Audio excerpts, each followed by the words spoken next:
So when I went on vacation, I was thinking, what videos can I queue up to get through there? And a lot of you wanted me to redo my coverage of the opioid crisis because the videos I had covered, we were just covering them at the time the stories came out. And the playlist I had, the old playlist is still there. You can still watch it, but it wasn't in any kind of logical order or anything. People had trouble going through it. So I redid it. Please check it out. There's a lot of new material in there, and there's linking material as well, and it's much better organized. So I have that in its new playlist, and no sooner do I do that and come back from vacation, then I find this. There was this study, the OPAL study last year published in the Lancet, and it's one of those that says, oh, you see, opioids don't really reduce pain. No. Well, I take opioids and it reduces my pain. Well, it's all in your head. What sense does that make? Yeah, so they're trying to say, yeah, opioids don't really work and they shouldn't be prescribed. Let's get into this. This is by Pat Anson on Pain News Network. Nearly a year after publishing a controversial study that questioned the effectiveness of opioid pain medication, the Lancet Medical Journal has published 2 rebuttal letters that challenge the study's design and conclusions.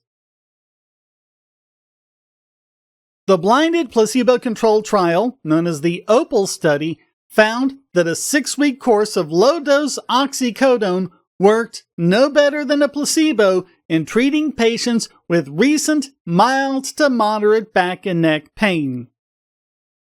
That's weirdly specific, isn't it? You're kind of narrowing that down a bit, huh? Based on that finding, Australian researchers recommended that opioids should not be used to treat acute back and neck pain. Lead investigator Christine Lynn said, opioids should not be recommended for acute back and neck pain, full stop. And that's it. Full stop. We're done. No. That's it. Our study is the last word. You gotta watch researchers when they make statements like that. That was a year ago, and we're finally getting rebuttal. They've been submitted to the Lancet, but they just haven't been publishing them. Finally, we get a rebuttal letter. And this is from, I'm going to mess this up, Asaf Wiseman, Youssef Masharawi, and James Eubanks. And they wrote, this recommendation is an extraordinary, misplaced, and dangerous conclusion, considering the authors studied the effects of only one type of slow-release opioid not indicated for acute pain, and that guidelines should not be changed on the basis of a single randomized trial. So they used a low-dose, slow-release opioid instead of where, you get the dose, you get a big effect, and then a few hours later you take another one. No, this is like that tiny amount covered up, whatever it is, 12 hours, spread out over several hours instead of just a few. And it's not indicated for acute pain. It's for a different kind of pain. So they used the wrong one. And that's bad, isn't it? Yeah, well, it's going to get worse. Just wait till you hear the rest of this. But they wrote, relief of pain is one of the obligations of medical doctors. Despite the documented risks, which cannot be understated, opioids are indispensable for pain management, particularly in cases in which other forms of treatment are ineffective or inadequate. And there's a second rebuttal letter, which noted that the OPAL study had an extremely high dropout rate. So yeah, if people are dropping out of the study because they're like, not enough of this, I need my pain medicine, then that's bad. So what you have left with are the ones that could actually tolerate the regimen. And nearly a quarter of patients in the placebo group were already taking opioids when the study began.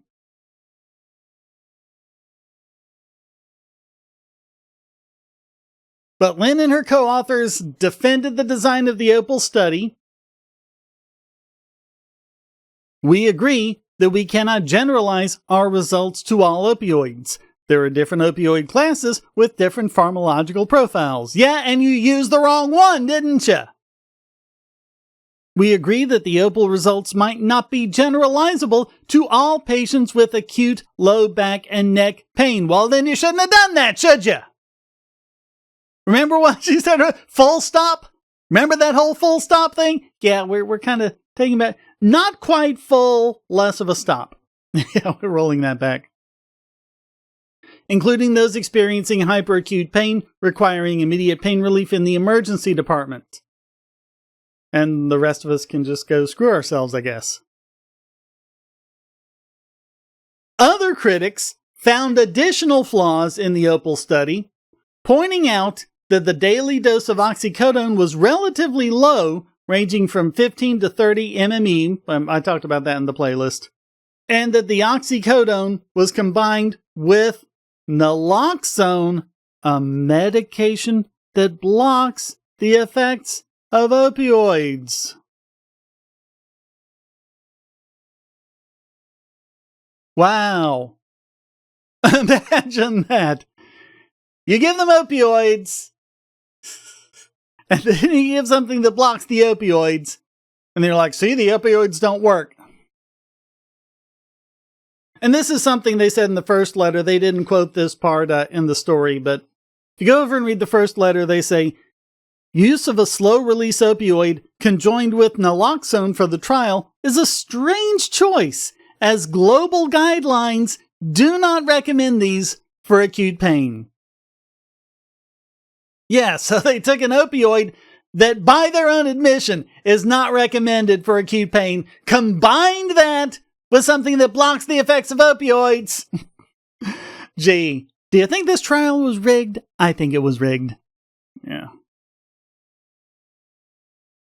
Publishing rebuttal letters is a common practice for medical journals, but until now, the Lancet has not shared with its readers any counterpoints to the OPAL study. And this is Chad Colas, whose rebuttal letter was rejected several months ago. He said, the Lancet received submitted replies criticizing the OPAL trial's author's overgeneralized conclusion within a month of the study's online publication. Given evidence for patient harms from excessively rapid dose reductions or discontinuation of opioid therapy, waiting almost a year to publish these criticisms seems recklessly irresponsible. Gee, from the Lancet, who would have guessed? Yes, the Lancet, the journal that brought you the bogus vaccine autism link, the fake health risks of GMOs, the false deadliness of glyphosate, and, of course, the completely fraudulent study that said that hydroxychloroquine was too dangerous to even study as an effective cure for COVID, the one that made the WHO stop all clinical trials about it, the one where they actually made up data and didn't get it from the hospitals, and the hospitals said, no, we never gave them that data. That was all the Lancet, people. And so as you see here, this kind of thing actually hurts people. The OPAL study received a fair amount of media attention when it came out, and was even hailed as a landmark trial by some news outlets. But like many news stories dealing with opioids, they conveyed the simplistic message that all opioids are risky and ineffective regardless of a patient's condition, pain level, or need. And they mention a headline in the Daily Mail, "The Great Opioid Lie! Addictive painkillers do not reduce lower back or neck pain. Opioids might actually worsen pain in the long run while increasing the odds of becoming addicted." Yeah. And the one they linked to is Medscape. And the Medscape headline was, "Landmark trial shows opioids for back, neck pain no better than placebo." But it ain't just the news media. It was cited by Senators Ed Markey and Joe Manchin in a letter to the FDA urging the agency not to conduct studies on the efficacy of opioids. Don't even study it. Don't even look at the issue. It's done. Further studies are not needed, they claimed, and would only lead to the approval of new opioid medication. Yeah, and that actually might help people, and we can't have that now, can we? So they wrote, a recent randomized placebo-controlled study found that prolonged opioid use was ineffective for acute back and neck pain. For too long, drug manufacturers have been given the benefit of the doubt in developing and marketing a drug that unleashed a widespread, decades-long epidemic. No! That is wrong! That is a lie! Check the playlist. It was not pharmaceutical opioids that did that. It was black market opioids, and it wasn't the drug manufacturers that did it. It was your stupid, insane, psychotic war on drugs. Using a study model that risks continued bias in favor of approval is unacceptable. Yeah, we haven't suffered enough for these guys. They want us to suffer more.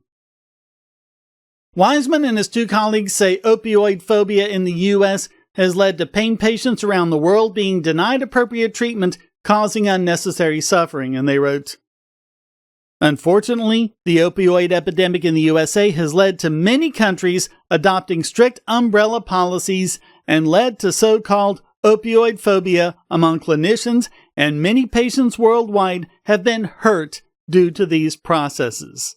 Yep, absolutely we have. And if you want to see that, just look through the comments. I'm not going to go through all of these, but these are pretty good comments. Unlike a lot of comments there, these are actually worth going through. I'm going to look at a few of them. The first one is from Dr. Red Lawhern, and he's a specialist in neurological pain.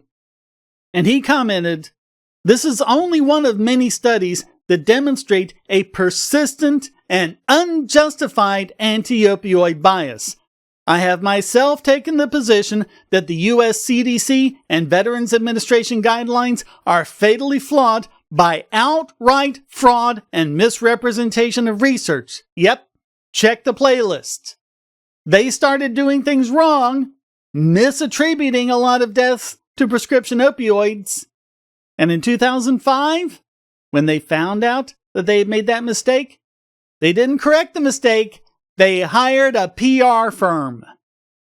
And everything everyone thinks they know about the opioid crisis comes from that PR firm. It's not based on science. So he says, I and 10 others have filed a formal complaint with the Civil Rights Office of the Department of Justice and with the Office of the Inspector General of the Department of Health and Human Services. The complaint was endorsed by 150 people, including 30 clinical professionals. I have also been trying for 2 months to get a meeting appointment with staff of the Professional Affairs and Stakeholder Engagement staff at the FDA's Center for Drug Evaluation and Research. So far, they've been slow-rolling me, but I'm not going to take no or silence for an answer. These people have nowhere to run or hide from the truth. So, yeah, best of luck to Dr. Lawhern. Now let's go back up a bit to an excellent comment from J.S. Shrimp. And a lot of these others are good too. A lot of them are pain patients like myself giving their experiences. So they're good to read. I'm not going to go over them, but I do want to read this one where he says, it never seems to end. Finally, rebuttal letters are seeing the light of day, but it may be too little too late. As a longtime opioid user, one who has been able to continue a regimen set up for me 14 years ago. Yeah, I think for me it's, 17 years in my case? I am extremely grateful for the doctors I have and the pharmacist with a heart. But I am one of the lucky ones. My daughter, not so much. She has extensive chronic pain from both CPRS and disc issues in her spine. I got disc issues too. Yeah, I know what that's like. She also lives in Nevada, where the restrictions are so severe that she can't find a doctor that will actually help her. And she can't look very hard because it looks like she's doctor shopping. Yep. This is something else I don't think I've talked about. You should have the right to pick your own doctor. You don't like one doctor? Move to another one. You got to go through 3, 4, or 5 doctors to find one you like? That happens. That happens. I had a doctor I really liked, and then he moved. He's somewhere else now. Can't go to him anymore. And since then, I've been through about 3 or 4 trying to find one I liked. Oh, but if you do that with opioids, if I were to do that with my pain specialist, which my pain specialist is really good, thankfully, but if I didn't like her and I was trying like 3 or 4 different pain specialists, oh, you're doctor shopping. So? Well, that means you're an addict. No, it doesn't. It means I'm trying to find a good doctor. And so he says, why can't they keep out of our business and just leave us alone to have our pain treated as needed? What the heck gives them the right to dictate how we treat our pain? Even more, what gives them the right to decide we need to stay pain-ridden? Yet here we are, once again, debunking a study that says we're just a bunch of addicts and that opioids don't really help. How often are we going to have to do this before they actually listen and leave us alone? Well, JS Shrimp, because, I hate to break it to you, they don't care about you. These people are narcissistic psychopaths. They only care about power over you and control over your life. And they don't care if you suffer. In fact, they kind of like the fact that you're suffering. Because your suffering is grist for their mill. And they can turn that, they can make political hay with it. Alright, so there's one more long one up towards the top that I wanted to look at. From Michael J. Maltese, who I am assuming is no relation to the Looney Tunes writer, but he writes, one thing that really gets my anger up is, first of all, the outright lies being told by people who are not patients. Unless you've lived the life, you have no clue what you're talking about. Just sputtering out negatives and convincing yourselves you know what you're talking about. Unless you have had the wonderful experience of daily agony, you shouldn't have a voice in these matters.